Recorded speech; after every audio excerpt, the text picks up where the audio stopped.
Mr. Ahmed Attaf, Minister of Foreign Affairs, National Community Abroad and African Efforts of Algeria,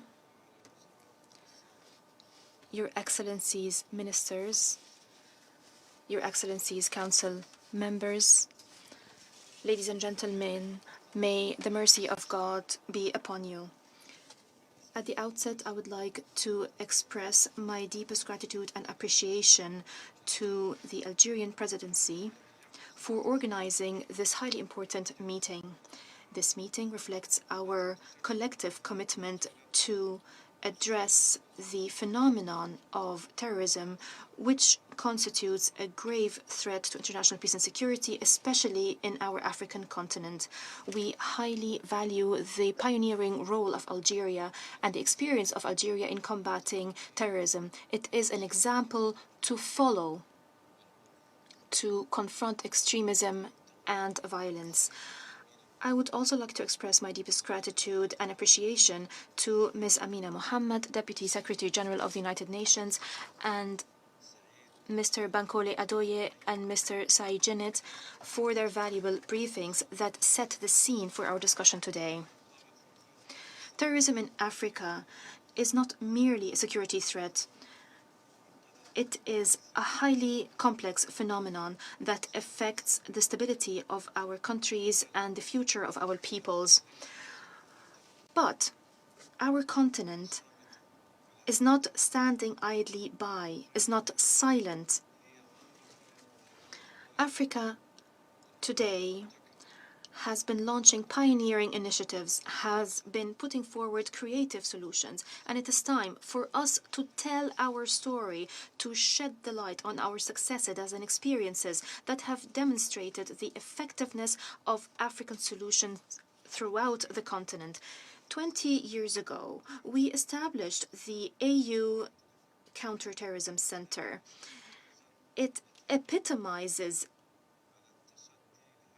the African resolve to confront this phenomenon through local African solutions. Through initiatives such as the Nouakchott process, we enhance intelligence coordination and joint operations in the Sahel and the Sahara.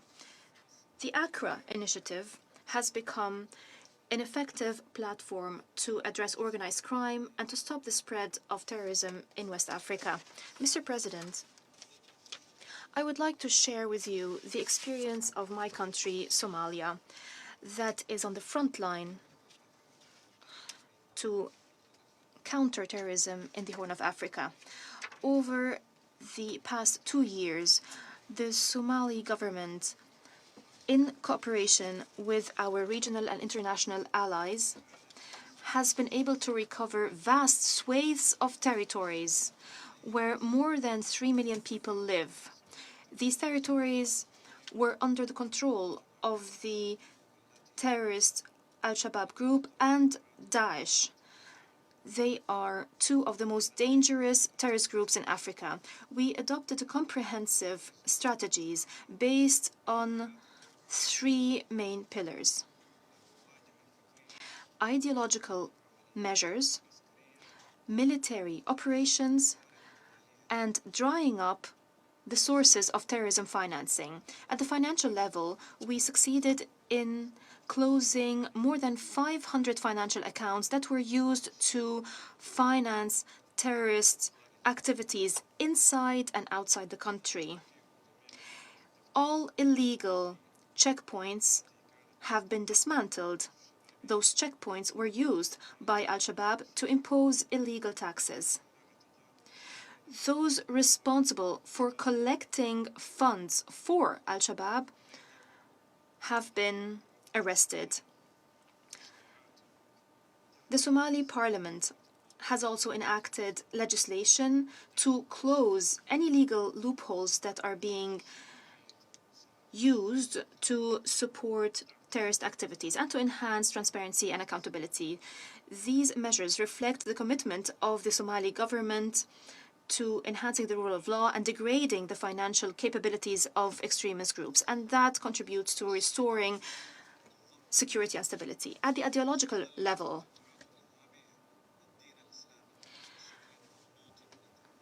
We know that terrorist organizations have misused Islam to achieve their goals, and that attracted many young people. In this context, we organized a national conference of religious leaders and religious scholars. It brought together 300 scholars, and that led to a consensus on a single approach that exposes extremist ideologies and refutes the erroneous allegations put forward by terrorist groups. Religious scholars issued fatwas, religious opinions, that prove that the interpretations of Islam that they're using are skewed, that prove that the acts of terrorist groups have nothing to do with Islam. These fatwas contributed to rectifying erroneous notions, contributed to undermining attempts by terrorist groups to recruit young people. They enhanced the correct interpretation of Islam based on moderation and mercy. At the military level, our forces continue their decisive counterterrorism operations, especially against Daesh and Al-Shabaab. Our forces made tangible achievements in restoring peace, security, and stability. Over the past 2 years, Somali forces have been able to liberate around half of the territories that were under the control of Al-Shabaab, and the state sovereignty has been restored in these areas. As part of our commitment to achieve stability, our efforts have not been confined to military operations. We also focused on providing basic services to people that were living in the liberated areas, that live in liberated areas, including educational services, health services, infrastructure, to ensure return to normalcy and to enhance trust between citizens and the state institutions. Our experience proves that terrorism does not recognize any national borders, making multilateral cooperation an absolute necessity. But we cannot ignore the negative impact of foreign interferences. Those interferences aggravate existing challenges. In this context, we highly value the vital role played by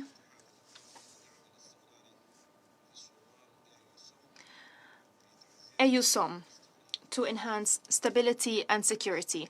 We value the continuous efforts of this mission to ensure peace and security and stability in Somalia.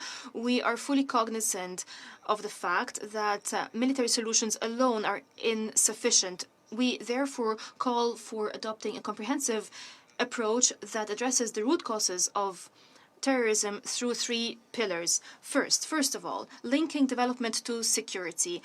Extremism thrives in an environment of poverty and unemployment. This is why sustainable development must be at the core of our counterterrorism strategies. In this context, it is important to reform the international financial architecture to support our development goals. It is unacceptable that Africa allocates $163 billion to pay its debts in 2024, while these resources could be used to enhance stability and development. Second, ensuring sustainable financing for peace. The adoption of Resolution 2719, which allows for financing AU peacekeeping operations from the UN budget by no less than 75%, is a historic step. But it is important to fully implement this framework. This is the key to ensure the sustainability of African efforts to counter terrorism. Third, enhancing cooperation between African institutions and UN mechanisms while maintaining African leadership. African solutions are the most appropriate to address African challenges, but they need to be enhanced through just international partnerships that support our capacities without prejudice to our sovereignty. The experience of Somal has proven that combining military, economic, and ideological measures allows for achieving tangible and effective results. Mr. President, despite the grave challenges, our commitment to the Silencing the Guns initiative remains firm. Our vision of a prosperous and secure African continent is the driving force behind our efforts. We believe that African solutions is the only way to achieve our collective security, and this is what unites us. Our strength stems from our unity, and our success hinges on our commitment to our principles and common goals. I thank you. I thank His Excellency Mr. Ahmed Muallim Fiqi for his statement.